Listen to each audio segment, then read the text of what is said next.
नमस्कार दोस्तों शायद आपने सुना भी होगा कि वृंदावन में एक ऐसे संत रहते हैं जिनकी दोनों किडनियां पिछले कई वर्षों से खराब हैं, जो पीले वस्त्र धारण करते हैं और लोगों के हर स्तर के प्रश्नों के उत्तर एकांत वार्ता के माध्यम से देते हैं। तो आज की इस वीडियो में हम आपको उन्हीं बाबा की संपूर्ण जीवन यात्रा से अवगत कराएंगे, जिनका नाम है श्री प्रेमानंद जी महाराज। इसके लिए आप हमारे वीडियो में बने रहें लास्ट तक। तो चलिए जानते हैं प्रेमानंद जी महाराज कौन हैं। प्रेमानंद जी महाराज जी का जन्म एक बेहद गरीब ब्राह्मण परिवार में कानपुर उत्तर प्रदेश में हुआ था। महाराज जी के बचपन का नाम अनिरुद्ध कुमार पांडे था।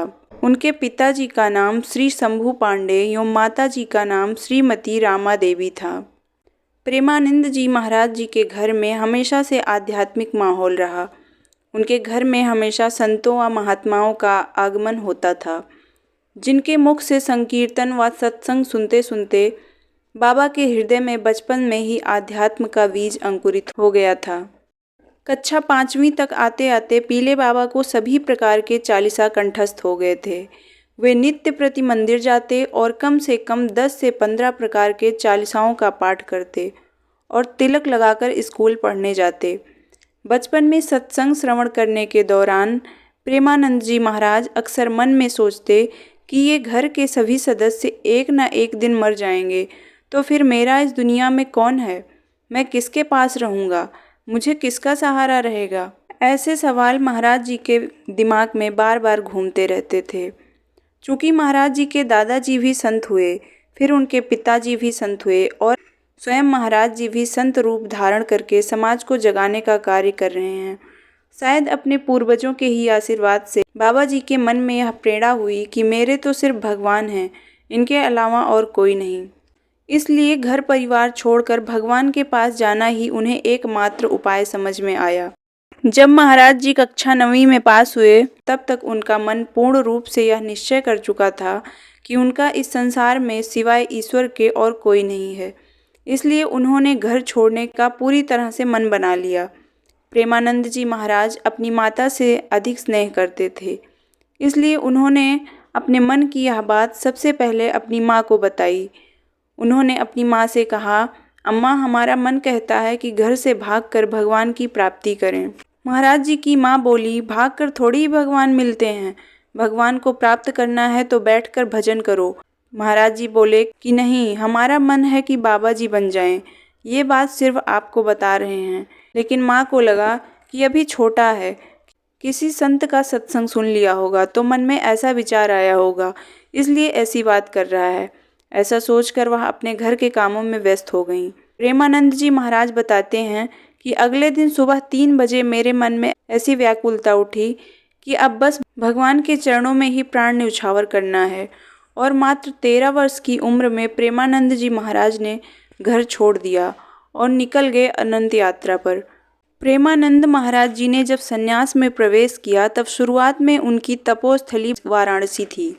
वाराणसी में महाराज जी का नित्य प्रति का नियम था गंगा जी में स्नान कर तुलसी घाट पर एक विशाल पीपल के वृक्ष के नीचे आसन लगाकर कुछ देर तक बैठकर गंगा जी और भगवान महादेव का ध्यान करना। उसके बाद भिखारियों की लाइन में बैठकर भीख मांगना, और वह भी दिन में केवल एक बार 10 से 15 मिनट तक के लिए। यदि इतने समय में आकर कोई भिक्षा दे गया तो ठीक, नहीं तो गंगा जल पीकर भगवान का ध्यान करते हुए उठकर चल दिए 24 घंटे के एकांतवास के लिए। इस प्रकार की दिनचर्या में प्रेमानंद जी महाराज को कई कई दिन तक बिना भोजन के ही मात्र गंगा जल पीकर ही रहना पड़ता। और ऐसे में यदि कोई रोटी खाते हुए दिख जाए तो महाराज जी सोचते, यह कितना भाग्यशाली है जो इसे रोटी खाने को मिल रही है। अपने शुरुआती दौर में ऐसे ही कई कठिन परिस्थितियों का सामना करना पड़ा। एक दिन प्रेमानंद जी महाराज ध्यान में बैठे हुए थे कि अचानक से उनके मन में भगवान महादेव की कृपा से प्रेरणा हुई कि वृंदावन का नाम तो सुना है पर कभी गए नहीं हैं। यह वृंदावन कैसा होगा, इसकी महिमा तो बहुत सुनी है। महाराज जी पर भी शायद भगवान भोलेनाथ की कुछ ऐसी कृपा करने वाले थे कि अचानक से श्री धाम वृंदावन की प्रेरणा महाराज जी के मन में हुई। महाराज जी ने मन ही मन वृंदावन के बारे में विचार किया और यह सोचते हुए वहाँ से उठकर चल दिए कि जो भी हो, जैसा भी हो देखा जाएगा, और जाकर नित्य प्रति की तरह भिक्षा के लिए बैठे और फिर वहाँ से अपने एकांतवास के लिए निकल गए। प्रेमानंद जी महाराज अगले दिन फिर अपने नित्य के नियमानुसार तुलसी घाट पर बैठे हुए थे। तभी एक अपरिचित संत उनके पास आए और बोले कि भाई जी, श्री हनुमान प्रसाद जी का अंध विश्वविद्यालय जो काशी में स्थित है, उसमें श्री राम शर्माचार्य जी द्वारा एक धार्मिक आयोजन का प्रबंध किया गया है, जिसमें दिन में श्री चैतन्य लीला एवं रात्रि में रास लीला का मंचन होना है। चलो महात्मा, हम दोनों लीला का दर्शन करने चलते हैं। महाराज जी ने कभी रास लीला तो देखी नहीं थी। हाँ, गांव में होने वाली रामलीला जरूर देखी थी। इसलिए मन में सोचा कि जैसे गांव में एक रात के लिए रामलीला का मंचन होता है, वैसे ही रासलीला होती होगी। महाराज जी का स्वभाव था हमेशा एकांत में रहना और एकांतवास करना। इसलिए उन्होंने उन बाबा जी से कह दिया कि आप जाइए, मुझे आवश्यकता नहीं है। तो वे बाबा जी फिर बोले, अरे महात्मा, श्रीधाम वृंदावन से कलाकार आए हुए हैं और यह लीला पूरे 1 महीने तक चलेगी। चलो चलकर दर्शन करके आते हैं, बड़ा आनंद आएगा। महाराज जी फिर बोले कि आपको दर्शन करने जाना है तो आप जाइए, मुझे इसकी आवश्यकता नहीं है, मैं अपने में मस्त हूँ, आप मुझे क्यों छेड़ रहे हैं। पर बाबा जी कहाँ मानने वाले थे। फिर बोले, अरे महात्मा, बस एक बार मेरी बात मान लो, सिर्फ एक बार मेरे कहने पर चलो, फिर मैं दोबारा नहीं कहूँगा। महाराज जी ने सोचा कि ये बाबा जी इतना हठ क्यों कर रहे हैं, शायद इसमें महादेव जी की कोई इच्छा होगी। ऐसा सोचकर और उन बाबा जी की बात रखने के लिए महाराज जी उन बाबा जी के साथ लीला देखने चले गए। दिन का समय था और चैतन्य लीला का मंचन हो रहा था। महाराज जी ने लीला देखी तो बड़ा आनंद आया। चैतन्य लीला देखकर महाराज जी को इतना आनंद आया कि शाम के समय बाबा जी को कहने की आवश्यकता ही नहीं पड़ी और रास लीला प्रारंभ होने के पहले ही महाराज जी वहां लीला देखने पहुंच गए। श्री चैतन्य लीला और रास लीला से महाराज जी इतने प्रभावित हुए कि 1 महीने तक उनका यही नियम बन गया। हर दिन महाराज जी लीला का दर्शन करने जाते और इस आनंद में कब 1 महीना बीत गया पता ही नहीं चला। जैसे ही लीला का समापन हुआ तब प्रेमानंद जी महाराज को ज्ञात हुआ कि अरे, लीला तो समाप्त हो गई, सारे कलाकार वापस वृंदावन जा रहे हैं, अब मेरा क्या होगा। यह सोचकर उनके मन में हाहाकार मच गया कि अब मैं क्या करूँगा, मेरा क्या होगा, अब मैं जीऊँगा कैसे, मुझे तो अब वृंदावन जाना है। महाराज जी सोचने लगे कि ये सब कलाकार वापस वृंदावन जा रहे हैं तो वृंदावन में भी ये सब ऐसी लीलाओं का आयोजन करते रहते होंगे। ये कलाकार हैं तो ये हमेशा कहीं ना कहीं लीलाओं का मंचन करते रहते होंगे। अगर मैं इनके साथ लग जाऊं तो मुझे रोज़ लीला देखने को मिलती रहेगी। इसके बदले में मैं इनकी सेवा करता रहूँगा। मन में ऐसा भाव लेकर महाराज जी टीम के संचालक के पास पहुँचे और उन्हें साष्टांग दंडवत करके अपने मन के भाव उनसे प्रकट किए कि स्वामी जी, हम गरीब बाबा हैं, हमारे पास पैसे तो हैं नहीं, हम आपकी सेवा करेंगे और बदले में हमको रासलीला देखने को मिलेगी, हमें अपने पास रख लो। संचालक महोदय बड़े ही विनम्र भाव से बोले कि अरे नहीं बाबा, ऐसा तो संभव नहीं है, ऐसा कैसे हो सकता है। तब महाराज जी बोले कि स्वामी जी, हम सिर्फ रासलीला देखना चाहते हैं और कुछ नहीं। तब संचालक महोदय फिर बोले कि बाबा, तू बस एक बार वृंदावन आ जा, फिर बिहारी जी तुझे छोड़ेंगे नहीं। प्रेमानंद जी महाराज कहते हैं कि इस एक वाक्य ने मेरा जीवन बदल कर रख दिया। मैं इस वाक्य को गुरु मंत्र मानता हूँ और उन संचालक महोदय को अपना गुरु। बस इसके बाद उनके मन में एक ही लगन लग गई कि मुझे वृंदावन जाना है, मुझे वृंदावन जाना है, मुझे वृंदावन जाना है। 1 महीने की लीला का दर्शन करने के बाद महाराज जी फिर अपने पुराने नियम के अनुसार गंगा जी में स्नान कर तुलसी घाट पर बैठकर ध्यान करने लगे और भिक्षा के लिए बैठकर एकांतवास के लिए निकल जाने वाला उनका क्रम फिर से शुरू हो गया। लेकिन इस दिनचर्या में एक नई बात जुड़ गई और वह यह कि मुझे वृंदावन जाना है, मुझे वृंदावन जाना है। यह क्रम कुछ ही दिन तक चला। ज़्यादा दिन नहीं बीते थे कि एक दिन महाराज जी प्रातःकाल तुलसी घाट पर ध्यान में बैठे हुए थे। उनके पास स्थित संकट मोचन हनुमान मंदिर के बाबा युगल किशोर जी प्रसाद लेकर महाराज जी के पास आए और बोले कि बाबा, लो प्रसाद ले लो। अब महाराज जी ठहरे एकांतवासी, उनका किसी से परिचय तो था नहीं और ऐसे किसी अपरिचित से खाने की कोई वस्तु लेना उन्होंने उचित नहीं समझा। इसलिए वे बोले कि क्यों ले लो। युगल किशोर जी बोले कि बाबा अंदर से प्रेरणा हुई है इसलिए। महाराज जी बोले कि हमारे लिए ही क्यों प्रेरणा हुई, इतने लोग बैठे हैं, किसी को भी दे दो, मुझे ही क्यों। तब बाबा युगल किशोर जी बोले कि नहीं नहीं बाबा, आपको देने के लिए ही प्रेरणा हुई है, संकट मोचन का प्रसाद है, ले लीजिए। जब महाराज जी को उनके व्यवहार से प्रतीत हुआ कि उनसे कोई खतरा नहीं है, कोई स्वार्थ नहीं है, इनका भाव निष्काम है, तब महाराज जी ने वह प्रसाद स्वीकार कर लिया। प्रसाद पाया और कमंडल से गंगा जल पिया। इसके बाद बाबा युगल किशोर जी से बोले कि बाबा चलो मेरी कुटिया। महाराज जी बोले कि नहीं नहीं, यह मेरा नियम है, मैं किसी गृहस्थ के दरवाजे नहीं जाता और ना ही उनके घर में प्रवेश करता हूँ, बस यहीं खुले आसमान के नीचे रहता हूँ और भजन करता हूँ, जो भिक्षा मिल जाती है वही पा लेता हूँ। तब युगल किशोर जी बोले कि बाबा मैं गृहस्थ नहीं हूँ, मैं भी बाबा जी ही हूँ। तब स्नेहवश महाराज जी उनकी कुटिया में गए, जहाँ युगल किशोर जी अपने हाथ से दाल रोटी बनाकर महाराज जी को खिलाया। इससे महाराज जी के पेट की भूख तो शांत हो गई, लेकिन उस भूख का क्या जो उनके मन में लगी थी। चाहे कैसी भी परिस्थितियाँ क्यों न हो, महाराज जी के मन में एक बात हमेशा खटकती रहती, मुझे वृंदावन जाना है, मैं वृंदावन कैसे जा पाऊँ। युगल किशोर जी उन्हें भले मनुष्य प्रतीत हो रहे थे, इसलिए उनसे रहा नहीं गया और वे तुरंत कह उठे, क्या आप मुझे वृंदावन पहुंचा सकते हैं। तब यह तो भगवान की लीला ही है कि मानो युगल किशोर जी इस प्रश्न के लिए तैयार बैठे थे। प्रश्न सुनते ही वे झट से बोले कि हाँ बाबा पहुंचा सकता हूँ, बताइए आपको कब जाना है। महाराज जी बोले कि हम तो तैयार बैठे ही हैं, जब आप व्यवस्था करा दो। युगल किशोर जी बोले कि ठीक है, कल ही तैयारी कर लीजिए, कल ही आपको वृंदावन ले चलूंगा। इतना सुनते ही महाराज जी के आनंद का ठिकाना नहीं रहा, उनका रोम रोम रोमांचित हो उठा, मन प्रसन्न हो गया कि कल वृंदावन जाना है, कल वृंदावन जाना है।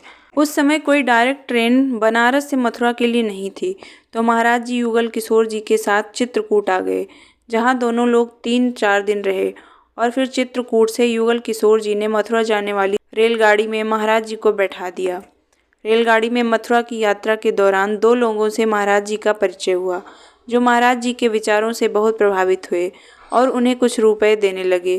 क्योंकि महाराज जी के पास 1 रुपया भी नहीं था, पर फिर भी उन्होंने रुपए लेने से इनकार कर दिया। तब वे दोनों लोग महाराज जी से बोले कि हम भी मथुरा जा रहे हैं, आप हमारे साथ चलो, हम जहाँ ठहरे हैं आज रात वहीं ठहर जाना और रात्रि विश्राम करके कल सुबह वृंदावन निकल जाना। महाराज जी ठहरे स्वभाव के सरल, दुनियादारी से मतलब ना रखने वाले, तो वे तुरंत मान गए कि ठीक है भैया, आज तुम्हारे साथ रुक जाता हूँ, कल मुझे वृंदावन पहुँचा देना। मथुरा में राधे श्याम गेस्ट हाउस के बाहर महाराज जी को बैठाकर वे लोग बोले कि हम अंदर जा रहे हैं, थोड़ी देर में आपको बुला लेंगे, आप यहीं बाहर बैठकर प्रतीक्षा करो। रात का समय था और ठंडी का मौसम था। महाराज जी गेस्ट हाउस के बाहर बैठकर अपने बुलावे के इंतजार करने लगे, पर बहुत समय बीत गया, कोई बुलावा नहीं आया। महाराज जी को इस अमानवीय व्यवहार का कोई ख्याल ही नहीं था, क्योंकि उनके मन में बस इस बात की प्रसन्नता थी कि मैं वृंदावन आ गया हूँ। इन्हीं विचारों में खोए हुए प्रेमानंद जी महाराज राधे श्याम गेस्ट हाउस के बाहर बैठे हुए उस समय रात्रि के 11 बजे लगभग समय हो रहा था। तभी एक सज्जन आए और बोले, बाबा जय श्री कृष्ण, कैसे बैठे हो। तो महाराज जी ने सारी कहानी उन सज्जन को बताई। वे सज्जन महाराज जी को अपने घर ले गए, उन्हें भरपेट स्वादिष्ट भोजन कराया और रात्रि विश्राम कराया। अगले दिन सुबह होते ही महाराज जी सबसे पहले पहुँचे यमुना जी। एकादशी का दिन था।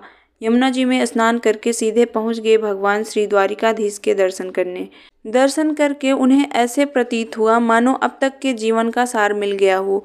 मन में ऐसे भाव उठने लगे कि अब तक जीवन व्यर्थ चला गया था, पूरा जीवन भाग दौड़ में व्यतीत हो गया, आखिरी मंजिल तो यही है।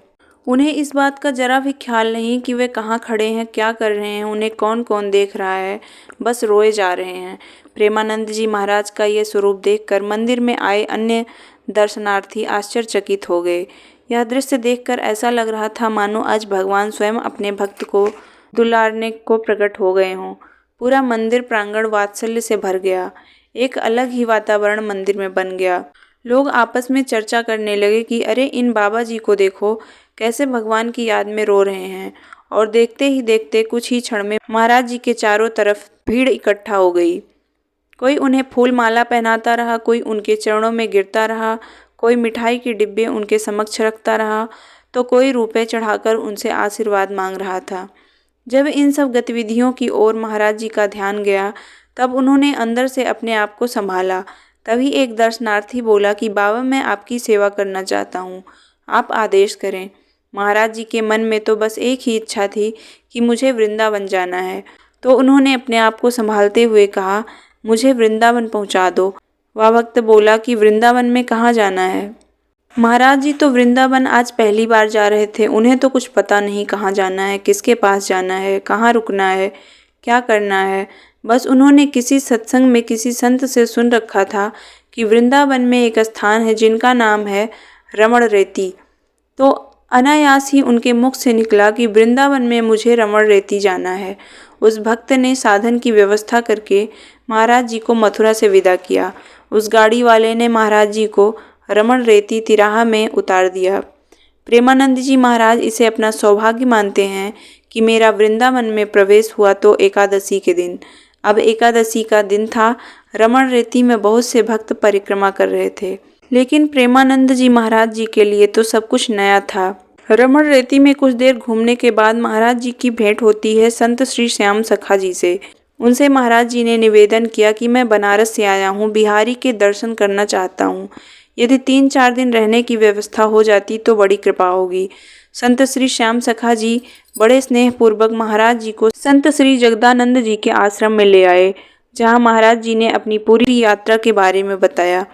श्री जगदानंद जी बड़े प्रेमी स्वभाव के एवं संतोषी महापुरुष थे, जिनके आश्रम में आज भी प्रतिदिन 50,000 महात्मा भोजन प्रसादी पाते हैं और आश्रय पाते हैं। तो संत श्री जगदानंद जी के आश्रम में महाराज जी को आश्रय मिला।